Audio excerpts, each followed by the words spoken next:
Assalamualaikum warahmatullahi wabarakatuh.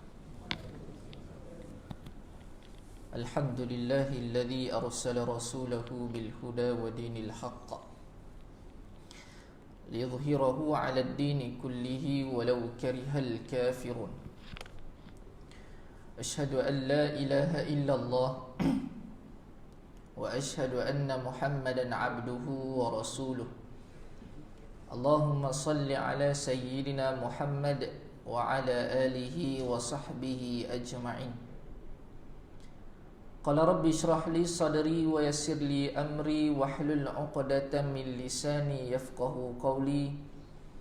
Allahumma rzuqna al-fahma wal 'ilma wal hikmata wal 'aqla bi rahmatika ya arhamar rahimin, amma ba'd. Pertama dan selama-lamanya, marilah kita merafakkan setinggi-tinggi rasa syukur kepada Allah Subhanahu wa ta'ala dengan limpah dan kurnianya dapat kita bersama-sama pada malam ini untuk meneruskan lagi kuliah ilmu kita. Mudah-mudahan di akhir perkongsian ini Allah Ta'ala mengurniakan kebaikan dan seterusnya dapat kita menjadikan bekalan ilmu ini untuk persediaan berjumpa dengan Allah Subhanahu wa ta'ala, insya-Allah. Saya mohon maaf tuan-tuan disebabkan kelewatan pada hari ini. Tadi dah ada depan surau dah tuan-tuan. Patah balik sebab jarang sesekalilah berlaku kitab tertinggal kat rumah. Tak pernah berlaku. Selalu kita spare duduk dekat belakang tu. Jadi keluar rumah hari ni dengan penuh confident sampai ke sini. Kita intai nak ambil kitab, turun nak sembahyang maghrib tu, lepas azan Bilal tu tengok belakang, kitab tak ada. Dia jadi apa dah, maker lah lepas tu. Allah, kita nak ceramah tak ada kitab tu rasa tak sedap pula. Itu kena balik juga ambil. Kalau kopiah tertinggal tadi tak apa tuan-tuan, pinjamkan plakat tak apa. Kita tudung kepala, tapi kitab tertinggal tak boleh, kita kena balik ambil juga. Baik tuan-tuan dan puan-puan yang dirahmati Allah Subhanahu wa ta'ala,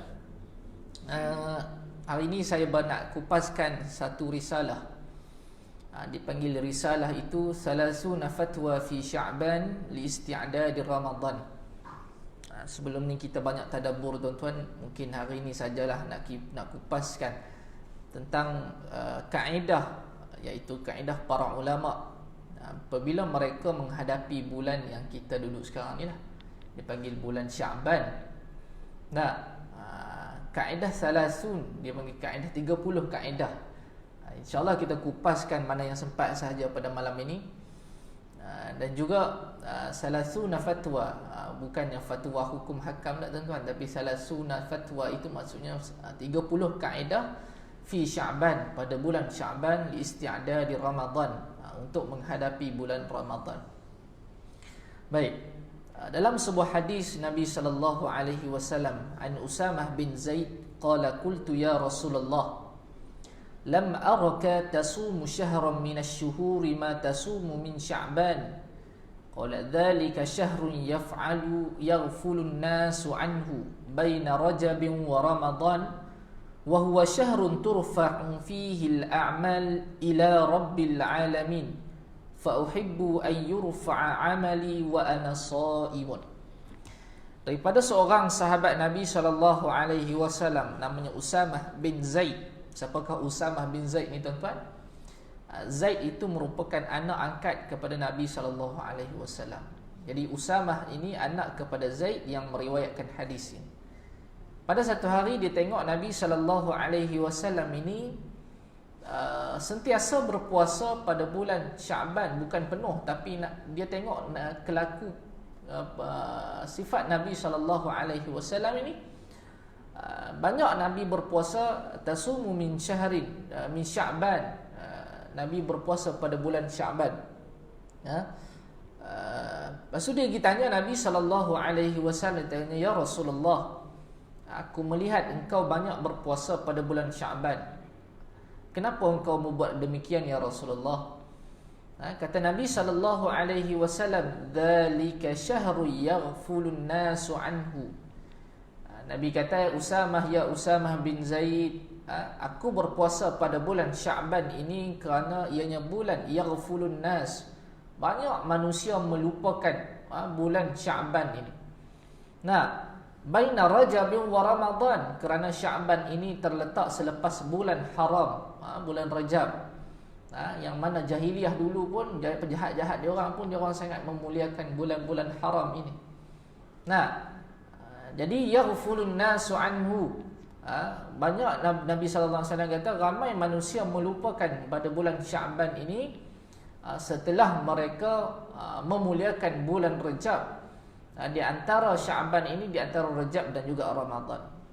Maka Nabi sallallahu alaihi wasallam diriwayatkan pada hadis ini, Nabi banyak berpuasa pada bulan Sya'ban. Hari ini berapa Sya'ban dah kita ni? 17 Sya'ban dah tuan-tuan. Nah, wa huwa syahrun turfa'u fihi al-a'mal ila rabbil alamin. Nabi kata bukan disebabkan aku berpuasa itu sebab ramai manusia lupa pada bulan Sya'ban ini, tetapi ramainya manusia tidak tahu bahawasanya pada bulan Sya'ban ini juga turfa'u fihi al-a'mal ila rabbil alamin. Allah Ta'ala angkat amalan-amalan manusia ini pada bulan Sya'ban juga tuan-tuan. Kalau orang tanya berapa hari bulan yang diangkat amalan tersebut, para ulama tidak menyatakan berapa hari bulan. Tidak dinyatakan. Maka Nabi SAW banyak berpuasa pada bulan Sya'ban ini. Sebab yang kedua ialah turfa'u fihi al-a'mal ila rabbil alamin. Allah Ta'ala ni dia ambil angkat amalan manusia ini. Amalan kebaikan ini maka dijumpa dengan Allah Subhanahu wa taala. Fa uhibbu an yurfa'a amali wa ana sha'imun. Nabi kata aku sangat suka sekiranya Allah Ta'ala melihat buku catatan amalan aku ini di dalam keadaan aku berpuasa. Ni tuan-tuan, nak ceritanya betapa Nabi SAW ini, kalau ikut sebenar seorang Nabi, tidak ada dosa, tapi dia sangkaan dia itu dia nak, kalau dia tak puasa sekalipun, kalau Nabi SAW tak berpuasa pun pada bulan Sya'ban ni tuan-tuan, nescaya amalannya ini juga tidak ada dosa. Kita ni yang banyak dosa, tapi kita banyak melupakan bulan-bulan yang penting ini. Maka Nabi SAW jawab pada Usamah bin Zaid ini, aku suka sekiranya Allah Ta'ala mengangkat amalan catatan aku ini di dalam keadaan aku berpuasa. Buat segala kebaikan. Baik, tuan-tuan dan puan-puan yang dirahmati Allah Subhanahu wa taala, itu sebagai mukaddimah kita. Jangan sesekali kita lepaskan peluang-peluang yang ada pada bulan Sya'ban ini, walaupun kita berada sudah di akhir bulan tersebut. Namun bulan ini dipanggil bulan orang kata preparation preparation untuk kita menyambut Ramadan. Sebagaimana seorang player bola sepak ni tuan-tuan, kalaulah dia nak pergi perlawanan, nak masuk bertanding, hari perlawanan baru dia nak sepak bola, baru dia nak belajar passing, baru dia nak belajar free kick, nescaya perlawanan tersebut hambar. Boleh dikategorikan macam tu. Kenapa? Dia tidak ada persiapan. Begitu juga dengan manusia, tambah dalam aspek ibadah ini, maka manusia memerlukan persiapan. Persiapan itu kalau kita tidak boleh buat secara banyak, tetapi kita memperbaiki kualiti persiapan kita tersebut. Maka dengan cara macam mana? Dengan cara macam Nabi SAW tunjuk kepada kita tadi, dengan Nabi SAW berpuasa sebagai training. Baik, maka ulama salafus salih, para ulama dulu tuan-tuan, mereka berdoa lagi, bukan yang doa kita duk dengar, Allahumma barik lana fi Rajabin wa Sya'ban wa ballighna Ramadan. Kita duk dengar doa tu tuan-tuan, 2 bulan nak puasa dia start dengar doa tu. Tapi para ulama ini mereka minta lebih awal lagi tuan-tuan. 6 bulan, ada setengah ulama kata 6 bulan awal sebelum masuk Ramadan lagi mereka dah minta. Kenapa? Kerana mereka sangat menginginkan Allah Ta'ala mengurniakan Ramadan kepada mereka. Baik, maka itu tuan-tuan yang kita perlu ambil pada mukaddimah ini. Dalam satu ayat Allah Ta'ala berfirman, wasari'u ila maghfiratin min rabbikum wa jannatin 'arduha as-samawati wal ard u'iddat lil muttaqin. Nah, wasari'u, dan bersegeralah kamu ila maghfiratin min rabbikum, untuk meminta keampunan kepada Allah Subhanahu wa taala, untuk mendapatkan keampunan Allah taala. Nah, wa jannatin 'arduha as-samawati wal ard. Kenapa bila kita dapat keampunan Allah taala, maka Allah taala berikan satu syurga, yang mana syurga itu pintunya sahaja pun seluas, antara hadis Nabi kata busyra juga Syam hingga ke Mekah, pintunya sahaja. Nah, arduha as-samawati wal ard. Nah, lebih luas daripada langit dan juga bumi. Nah, untuk siapa? Untuk bagi manusia yang bersegera untuk meminta keampunan kepada Allah Subhanahu wa taala. Nah, maka keampunan itu Allah taala bukakan seluas-luasnya pintu, terutama sekali kita pernah dengar di dalam bulan Ramadan dengan berlipat kali ganda amal ibadah tersebut. Baik, kita masuk ke dalam tuan-tuan, salasuna fatwa fi Sya'ban li isti'dadi Ramadan.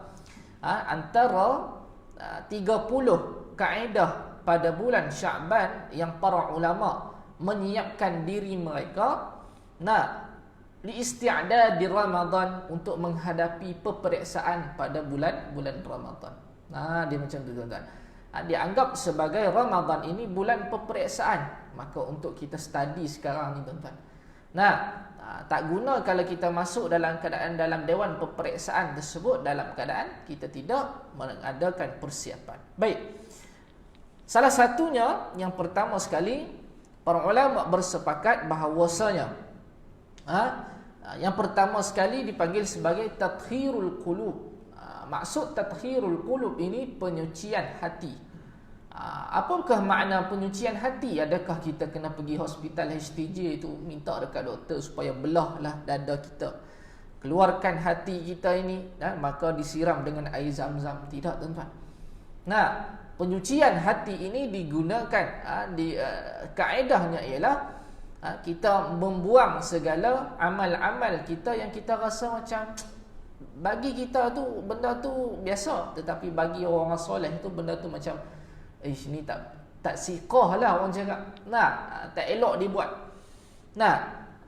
Kenapa? Kerana mereka nak pastikan pada bulan Ramadan ini mereka tidak terikut-ikut dengan tren-tren waktu tersebut.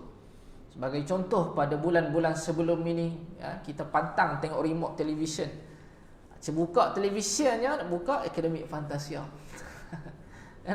Buka televisionnya kita nak tengok bola. Buka televisionnya, memang jarang sangat-sangatlah kita nak tengok benda-benda yang bermanfaat. Tapi bila masuk bulan Ramadan ini, televisyen pun pandai, dia tak tayangkan cerita-cerita tak elok, sikit-sikit je saja dah. Dia tayangkan jejak Rasul.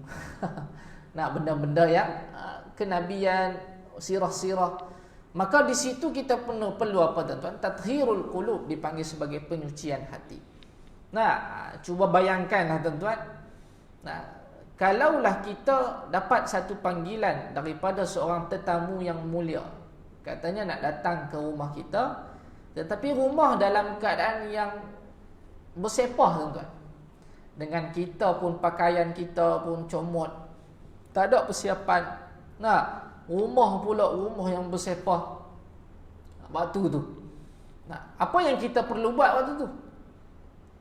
Tetamu mulia nak datang ke rumah kita ni, adakah kita yang akan perkemaskan diri kita saja?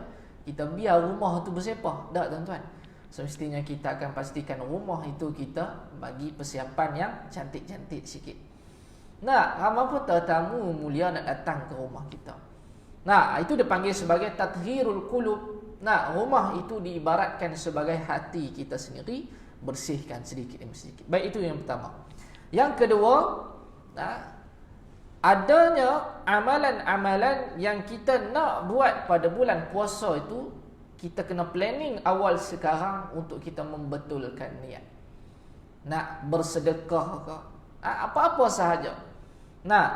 Dan yang paling penting bila kita berada pada bulan Ramadan ini tuan-tuan, kita sebelum sampai, kita perlu adanya sifat murajaah, iaitu mengulang kaji kembali hukum hakam tentang puasa. Tak perlu nak buka kitab tebal-tebal apa semua tuan-tuan. Buka ceramah di YouTube saja, betapa banyaknya asatizah kita huraikan dah. Nah, maka ulang kaji hukum hakam tentang puasa ini kerana apa?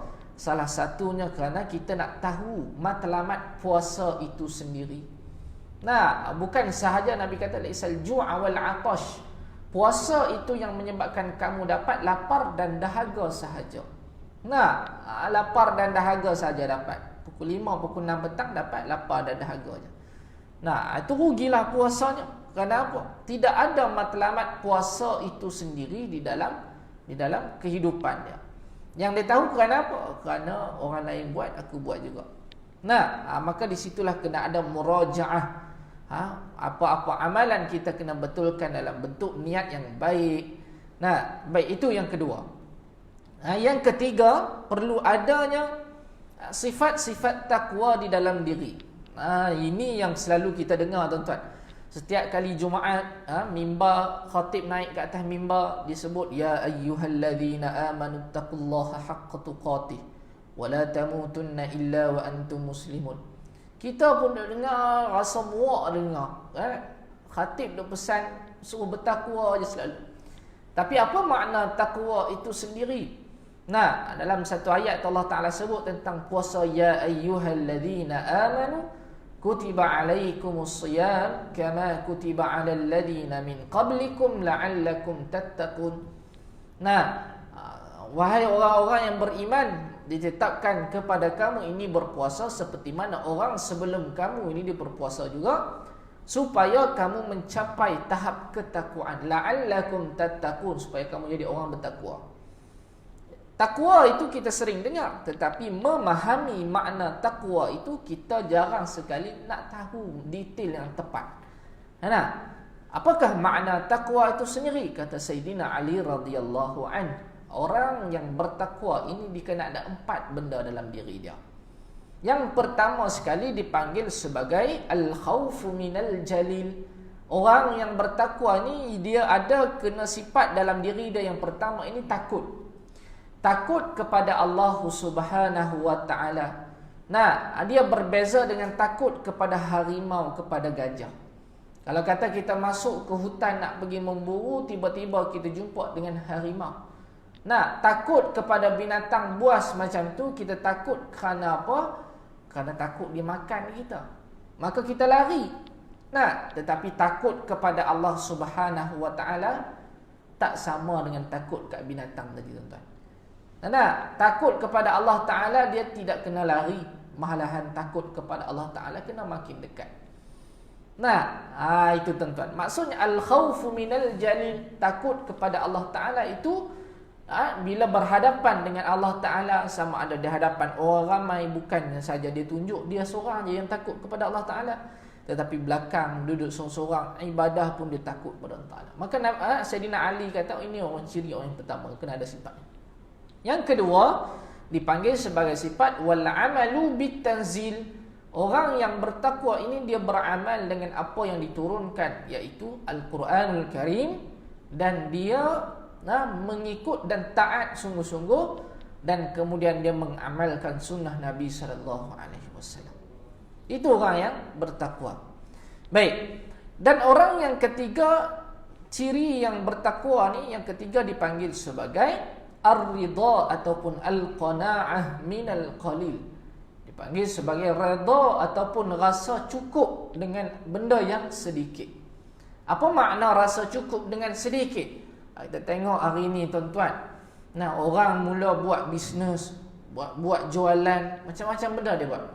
Nah, tapi dalam pada masa yang sama dia tahu yang hasil jualan dia ni tak banyak macam kawan dia ni, tuan-tuan. Kawan dia berniaga benda yang sama, tetapi dia lebih untung daripada dia. Nah, tapi dia dalam diri dia tidak ada rasa sifat redha. Maksudnya dia selalu mengeluh, menyalahkan takdir Allah Subhanahu wa ta'ala. Nah, dia tidak ada rasa qanaah, walhal apa yang Allah Ta'ala bagi kat dia sudah cukup hebat. Nah, sama juga dengan jemaah-jemaah kita yang tidak kaya raya seperti orang di luar sana.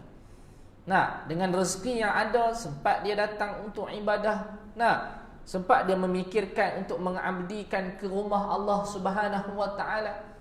Nah, kenapa dia tahu hadis sebut sab'atu yudhilluhumullah yauma la dhilla illa dhilluh. Ada 7 golongan yang dinaungi Allah Subhanahu wa taala, antara salah satunya adalah golongan yang datang cinta kepada rumah Allah. Nah, kalau nak ikutkan dia punya kerja, rezeki dia ni sehari ni RM30 je gaji. Berbanding dengan kawan dia ni gaji berpuluh ribu sebulan. Tapi tak ada masa tuan-tuan nak datang ke masjid, nak beribadah kepada Allah Ta'ala. Nah, ini yang panggil dia tidak ada sifat-sifat ar-ridha ataupun al-qana'ah minal qalil. Dia kerja dia tahu, dia cari, dia rasa tak cukup dia selalu. Kenapa tidak cukup? Kerana kecukupan itu milik Allah Subhanahu wa Ta'ala. Berbeza dengan kawan dia tadi ni, gaji sikit tapi sempat untuk beribadah kepada Allah Subhanahu wa taala. Baik, itu yang ketiga. Dan yang keempat dipanggil sebagai al-isti'dadu li yaumir rahil. Ni kena perlu ada ni pada bulan Ramadan yang kita nak sambut ni tuan-tuan. Dipanggil sebagai menyediakan bekalan untuk bertemu Allah Subhanahu wa taala. Nah, dia buat amalan itu buat bersungguh-sungguh, buat bukan kerana main-main, bukan kerana sentimen semata-mata. Apa makna sentimen? Sentimen ni masuk bulan Ramadan, penuhlah masjid surau tu tuan-tuan. 10 yang pertama, 10 yang kedua, separuh dah tinggal. Nah, 10 yang ketiga AJK masjid saja yang tinggal tuan-tuan. Itu 10 yang terakhir. Jadi bagaimana kita tak nak berlaku benda macam ni? Itu yang memerlukan sifat di dalam diri itu, adanya sifat al-isti'dadu li yaumir rahil. Aku ibadah ni nak buat bekalan ni. Nah, bila adanya bekalan sifat-sifat macam tu, maka makin tinggilah sifat takwa dia. Itu 4 perkara tu tuan-tuan, untuk memenuhi sifat takwa. Baik. Yang seterusnya tuan-tuan, dalam kita untuk menghadapi bulan Sya'ban nak menuju ke Ramadan ini, kata para ulama dalam risalah 30 fatwa fi Sya'ban li isti'dadi Ramadan ini, kita kena ada sifat iaitu salamatus sadri, dipanggil sifat lapang dada. Lapang dada ni tuan-tuan.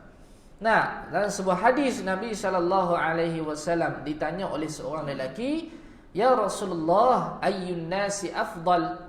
Apakah manusia yang paling baik? Kata Nabi SAW, "Kullu mahmumil qalbi saduqul lisan." Nabi kata orang yang baik itu dia adanya sifat-sifatnya baik juga percakapan dia.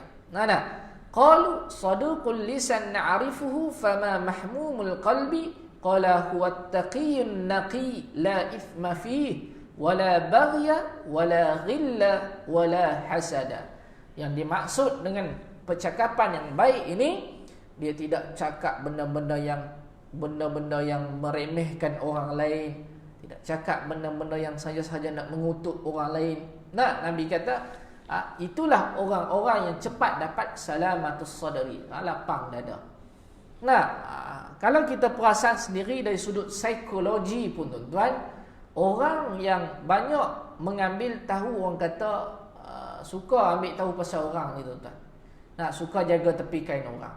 Orang jenis macam ni, dia jenis macam resah gelisah tuan-tuan.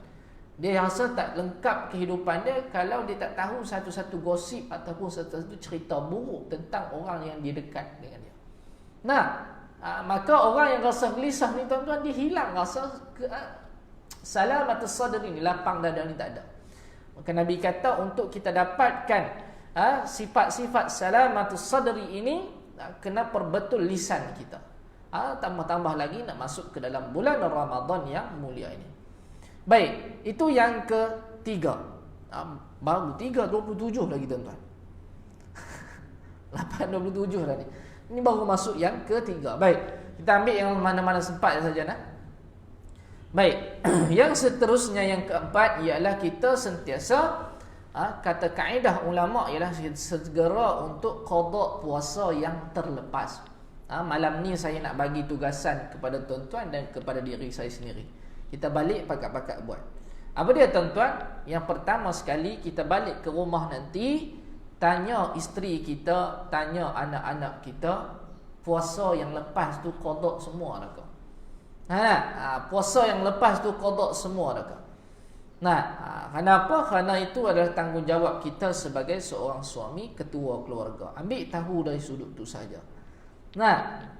Bukan sahaja ambil tahu bab kerja sekolah anak-anak saja, tetapi bab ibadah anak-anak pun kita ambil tahu. Antaranya ni, tuan-tuan. Segeralah kita untuk tanya benda-benda tentang berkaitan dengan qada puasa ni. Mereka dah buat ke belum? Balik tanya. Kenapa ada berapa hari sahaja lagi? Baik. Itu cara para ulama ialah mereka segera untuk ambil tahu tentang qada puasanya.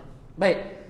Yang seterusnya, kita buat satu grup talaqi ataupun satu grup tadarrus. Sebagai contoh, saya tengok selalu selepas solat Isyak ada aja, bukan bulan Ramadan saja surau ni sebelum bulan Ramadan pun ada lagi. Bagus cakap tu. Bila ada grup talaqi, ada grup tadarrus, maka adanya sifat-sifat kita untuk kita mendalami lagi ilmu Al-Quran. Mendalami lagi cara bacaan. Kadang-kadang kita makhraj orang Melayu, tuan-tuan. Kalau kita pergi baca depan syekh-syekh Arab yang besar ni, tuan-tuan, makhraj mereka ni makhraj yang tepat. Kita kadang-kadang fa dipanggil pa. Makhraj orang Melayu. Iyyaka na'budu. Kita iyyaka na'budu. Dia banyak benda-benda yang simple sebenarnya, tetapi boleh menyebabkan kekurangan pahala ketika membaca. Kerana apa? Tidak tepat cara bacaan tersebut. Dengan yang kita baca sekarang ni, tuan-tuan, dipanggil sebagai riwayat Hafs an Asim. Cara bacaan kita tu ada banyak lagi imam, 7 imam semuanya, tuan-tuan. Qalun, Warsh, Ibnu Katsir, Bazzi, Kumbul. Ada setengah mereka baca Ar-Rahmanir Rahim, Maliki Yaumiddin. Kita Hafs an Asim baca Maliki Yaumiddin. Kenapa Hafs an Asim ini semua digunakan seluruh dunia cara bacaan? Itu, tuan-tuan. Kalau di antara yang lain, diorang baca tu, tuan-tuan, bukan main hentamnya, tuan-tuan. Bukan main hentam sahaja, tetapi cara bacaan itu adalah salah silahnya itu bersambung sehingga kan Nabi SAW. Antara yang lain disebut di dalam matan-matan qiraat. Dulu sempatlah saya menghafal dulu, tuan-tuan. Nak hafal matan qiraat ni, tuan-tuan, kena hafal Quran dulu. Barulah senang untuk belajar qiraat. Belajar pula biodata. Fa ammal karimu sirri fit tayyibi nafi'un fa dzaka alladhi ikhtara al-madinati manzila wa qalu Isa thumma Uthman warshuhum.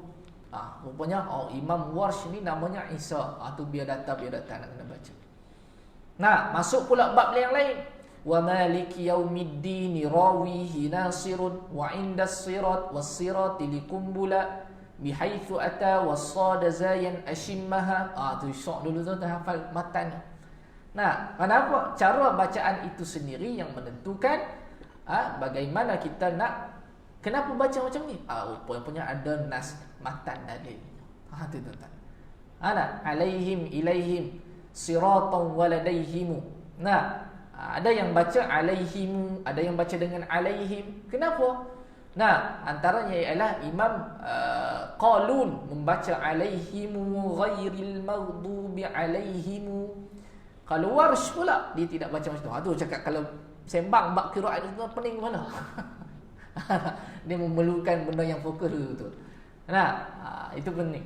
Jadi Hafs an Asim paling senang kita baca. Orang yang baca riwayat Warsh ni di mana, tuan-tuan? Di Afrika. Sewaktu mereka ni nafas mereka panjang. Dia orang baca macam mana? Alladzina yu'minuna bil ghaibi wa yuqimuna as-salata wa mimma razaqnahum yunfiqun. Sambung lagi. Innal ladzina kafaru sawa'un 'alaihim anzartahum am lam tunzirhum la yu'minun. Kita tarik nafas dulu, tuan-tuan. Dia orang baca macam tu. Banyak lagi riwayat-riwayat lain. Maka apa yang kita perlu ada dalam diri kita adalah kita memperbalui talaqi dan tadarus kita tambah-tambah pada imam yang kita baca sekarang ni tuan-tuan, yang masyhur di seluruh dunia dipanggil Hafs an Asim. Hafs an Asim. Hafs an Asim pun kita tak ingat dah macam mana bila kita jumpa dengan surah Ar-Rum, Allahul ladzi khalaqakum min dha'fin, satu wajah yang dalam Quran. Ada satu lagi min dha'fin dibaca dengan dhammah. Kita jumpa pula pada juzuk 12, wa qala rukabu fiha bismillahi majriha. Kenapa tak sebut ra, sebut ra? Nah, itu ada istilah dia. Naqal, taqlil, imalah. Qalu ya abana ma laka la ta'manna. Ismam, muncung mulut. Itu banyak kaedah lagi tuan-tuan. Itu cakap ilmu Al-Quran ini di luas tuan-tuan. Kita nak belajar ni tuan-tuan, Allahu Akbar, ambil masa yang lama. Nah, saya yakin kalau kita belajar tak akan habis. Itu baru ilmu Al-Quran. Tak masuk lagi ilmu yang dalam Al-Quran itu sendiri, dengan tafsirnya, dengan bahasa Arabnya. Tu nak kata tu banyak sangat. Maka kita jangan tertipu dengan kaedah khatam Quran kita hanya kerana syok sendiri orang panggil. Syok sendiri. Khatam berapa kali? Khatam 10 kali dah. Baru 5 hari puasa 10 kali khatam. Banyak cepat kita orang mencepat ustaz. Jangan tertipu dengan beberapa banyak kali kita khatam, tetapi kita hayatilah bagaimana kualiti. Tu cakap kuantiti itu bukan tak penting tuan-tuan, dia penting. Tetapi apa guna kalau kuantiti yang banyak, kualiti kita ketepikan. Betul tak tuan-tuan? Setuju dah? Kalau tak setuju boleh katok tu tuan-tuan. Katok simen. Itu orang cakap kuantiti penting. Janganlah pula disebabkan kualiti kita bagi alasan. Sebabkan semalam dengar ceramah ni, hari ni malas nak baca Quran banyak. Kualiti itu penting, kualiti. Dia bagi alasan kualiti itu penting. Tapi kuantiti itu penting juga. Tapi janganlah pula sampai kita meninggalkan kualiti itu. Baik. Itu takut jangan jadi benda yang sia-sia, perbuatan yang sia-sia. Kuantiti sahaja yang dapat, baca kelang kabut tak tahu macam mana. Jadi apa yang perlu kita buat? AJK masjid kita bermesyuarat, panggil, cari orang di kawasan sekitar kita ni, boleh buat grup-grup. Macam di masjid saya di kampung dulu, waktu saya duduk di kampung tuan-tuan, kita pecahkan grup. Kita pegang satu grup orang tua, satu lagi orang tua juga pegang. Lepas asal kita baca seorang baca. Tak kisahlah pakcik tu pakai gigi palsu ke apa, baca tak kisah. Betul tak betul itu kita sama-sama belajar. Jangan malu, itu sahaja. Baik. Maka itu cakap jangan tertipu dengan cara khatam kita tu. Jadi sia-sia nanti. Jadi macam cerita pendekar punya lapuk tu tuan-tuan. Tengah duk bergaduh atas jabatan tu, atas titi tu. Si Ramli dengan Sudin duk cari Aziz, mana Aziz? Rupanya tengah curi duit masuk dalam poket tu tuan-tuan. Sampai dekat sebelah sana, poket tu terkoyak rupanya. Tu nak cakap yang Piramli nak kita apa? Kita perbuatan yang sia-sia. Banyak kerja yang sia-sia sehingga nak tamakkan sesuatu benda itu, akhir sekali kosong, tak dapat apa-apa. Baik, itu. Baik ya. Masuk isyak dah kah? Masuk isyak dah. Sikit lagi nah. Baik. Antara yang lain, Nabi SAW mengisyaratkan kepada sesetengah manusia yang mampu pada bulan Ramadan, sekiranya kita ada lebihan wang, maka kita buat umrah tuan-tuan. Kenapa dalam sebuah hadis itu disebut anna umratan fi Ramadan ta'dilu hajjatan. Manusia yang mampu melaksanakan umrah pada bulan Ramadan dikira haji dia punya pahala tu tuan-tuan. Sampai ke tahap macam tu sendiri. Maka buanglah tuan-tuan cita-cita kita kalau bulan Ramadan ni nak pergi buka puasa dekat London. Kok lah cakap nak rasa buka puasa hari ni dah boleh 1 April dah buat, dah buka dah sempadan negara ni. Jadi saya dengan orang rumah bercadang nak pergi buka puasa dekat mana? Paris. Sambil buka puasa kita main salji. Dia kata macam tu. Maka kita boleh lupakanlah hasrat begitu tuan-tuan. Kenapa? Kerana tak sama dengan buat umrah dengan bercuti pada waktu Ramadan ini. Nah, kalau buat umrah dapat pahala haji, bercuti nak buka puasa, sah puasa tersebut, tapi tak dapatlah pahala umrah tersebut. Baik, itu yang seterusnya yang dipanggil sebagai kita belajar untuk mendidik diri dengan makanan-makanan sunnah ni tuan-tuan. Ada makanan sunnah. Kadang-kadang kita terima juga orang kata berhenti-hentilah kita ada ambil ubat-ubat macam-macam tu. Nak cuba try dengan makanan sunnah. Ustaz Kazim dia cakap kan. Kenapa makanan sunnah hari ni tuan-tuan? Ada setengah anak muda dia alergi tuan-tuan makanan sunnah. Ya. Nak di sekolah saya sendiri hafal Quran. Nak bukan nak memalukanlah. Nak cakap orang muda budak-budak. Madu dia orang tak makan. Padahal bagi free dah tu, kementerian bagi free. Madu yang satu stick tu Allah tak makan. Nah, bagi kurma, kismis yang grade A tu tuan-tuan yang lembut tu tak makan tuan-tuan. Lebih pada lembu lagi. Dia punya memilih tu. Nah dah. Tu nak cakap belajar makan makanan sunnah ni tuan-tuan. Kenapa makanan sunnah ni mempunyai nutrisi yang cukup baik dalam kehidupan harian kita. Nah, kurma, betul kurma. Allah Akbar. Dan jumpa pelajar perempuan kita tanya, kenapa awak tak makan kurma semua? Saya tak boleh ustaz. Makan kurma dia naik jadi bintik-bintik jerawat. Allah tahu betul. Boleh dia bagi jawapan macam tu. Nah, makanan sunnah ni makanan yang terbaik lah. Maka kita belajarlah untuk makan makanan sunnah dengan cepat. Baik, itu sahaja tuan-tuan saya rasa. Dan antara yang lain kita boleh simpulkan sedikit sebanyak. Kita bersedialah tuan-tuan untuk bagi makan kepada orang nak buka puasa. Nah, sebagaimana Nabi SAW kata, orang pahala yang besar ni bila mana kita menyediakan juadah bagi orang yang berbuka puasa. Ada setengah masjid kalau di kampung saya tu tuan-tuan, dia orang buka satu tabung untuk sama-sama infak. Kita tanya imam, kenapa tak buka slot sahaja? Imam tu jawab macam ni tuan-tuan. Dia kata, kami tak nak ustaz, orang yang boleh slot itu daripada kalangan orang eksklusif sahaja. Oh betul juga tuan-tuan. Kenapa? Bagi dia orang yang tidak mampu untuk mengambil slot itu, kalau dikatalah satu slot tu harga 1,500. Contoh, ada setengah orang dia tak mampu nak sumbangkan 1,500 tu. Jadi dengan cara macam mana? Dia orang susah ni disumbangkan RM10, RM20. Jadi dia kumpulkan semua tu dijadikan itu slot. Nah, duit-duit itu jadi slot. Jadi ramai itu teknik dipanggil teknik untuk perbanyakkan pahala sebenarnya. Nah, kenapa? Kerana amal ibadah ini dia bukan bersifat untuk eksklusif sahaja, tetapi dia bersifat untuk semua orang boleh rasa. Orang susah dengan cara susah.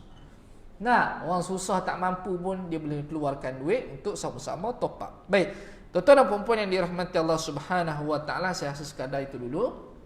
Nah, itulah sedikit sebanyak yang boleh kita ceritakan pada malam ini tentang bagaimana 30 fatwa fi Sya'ban li isti'dadi Ramadan.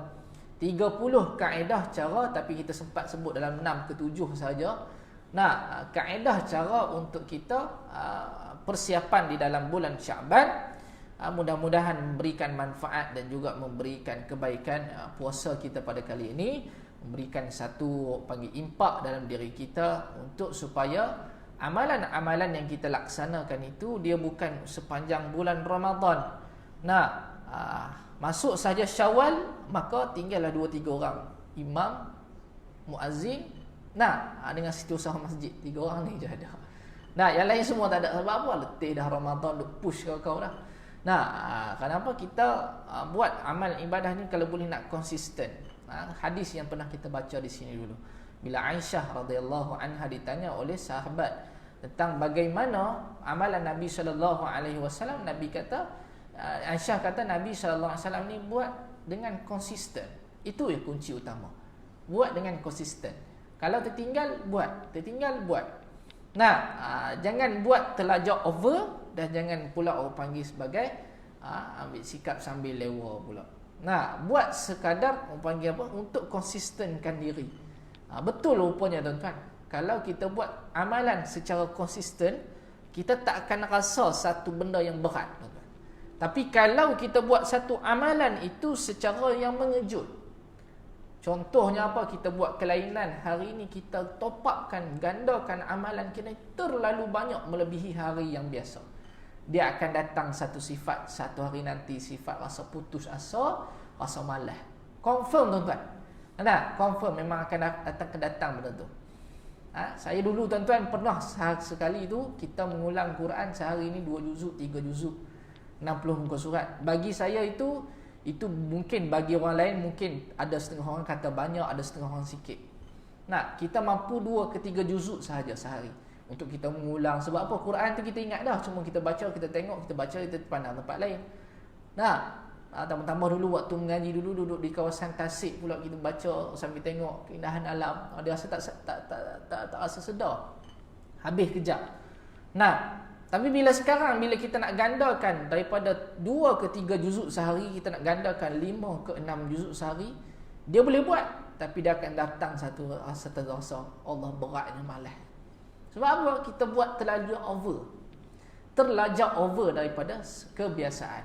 Itu bahaya. InsyaAllah lah, mudah-mudahan memberikan manfaat kepada kita, memberikan satu persediaan yang baik. Aqulu qawli hadha wa astaghfirullahal azim li wa lakum. Assalamualaikum warahmatullahi wabarakatuh.